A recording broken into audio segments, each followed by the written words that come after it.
elementos no lugar devido,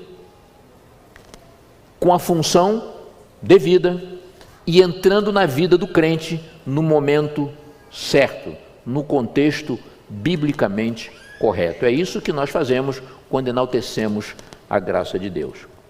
Mas o fato é que há muitos cristãos que acham, por exemplo, que fé é oposta às boas obras.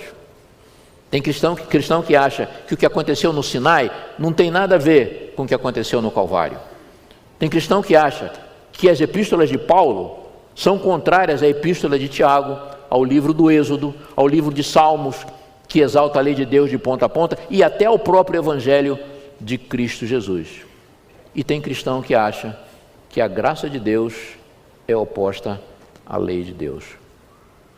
Mas as coisas de Deus, irmãos, jamais se opõem entre si, elas se encaixam, elas se ajustam perfeitamente. O primeiríssimo, que eu chamo de o primeiríssimo concerto de Deus com o homem, que foi aquele concerto da árvore, lá no jardim, antes da queda, ele não foi baseado na graça de Deus, sabiam? Não foi. O primeiríssimo concerto de Deus com o homem foi baseado numa atitude de obediência por parte do homem.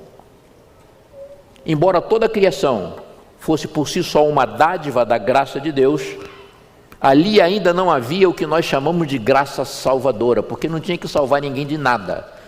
Então no Éden não existia graça salvadora.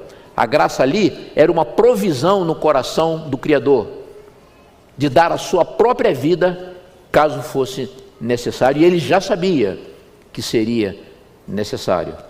Mas a graça salvadora só se manifestou efetivamente quando veio o pecado.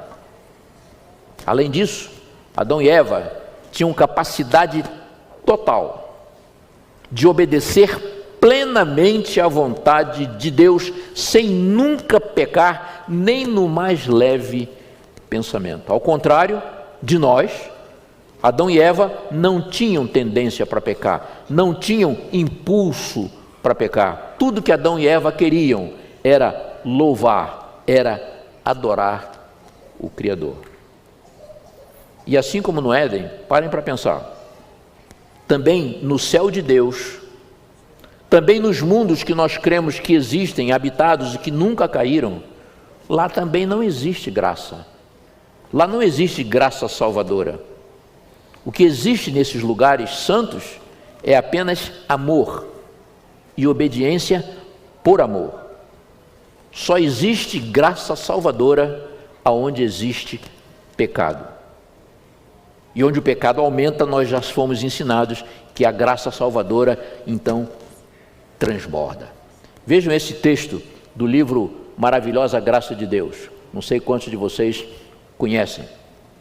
Jamais teríamos conhecido o significado da palavra graça se não tivéssemos caído. Olha só. Deus ama os anjos sem pecado, os quais fazem o seu serviço e são obedientes às suas ordens. Mas esses seres celestiais nada sabem sobre a graça. Jamais necessitaram da graça, porque jamais pecaram. Sabiam disso? Os anjos de Deus não conhecem a graça, conhecem a nossa história, mas não conhecem na própria pele o que é a graça de Deus. E essa graça, por mais maravilhosa que seja, também não será para sempre necessária. Não será. Como ela só existe onde existe o pecado, quando o pecado deixar de existir, não vai mais existir graça salvadora. Ela perde a razão de ser. Tem um texto que diz isso.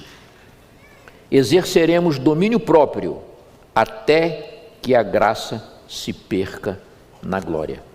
Quando formos glorificados e tivermos novamente a natureza sem pecado de Adão e Eva antes da queda, não há mais necessidade da graça salvadora. Ela vai voltar a ser o que sempre foi, uma disposição no coração de Deus de ser usada sempre que for necessária. E a partir da queda, então, todos os concertos de Deus que vieram depois, o concerto que Deus fez com Adão após a queda, o concerto com Noé, com Abraão, com Isaac, com Jacó, o concerto do Sinai, o concerto da nova aliança, todos eles passaram a se basear numa oferta espontânea de graça salvadora. Por quê?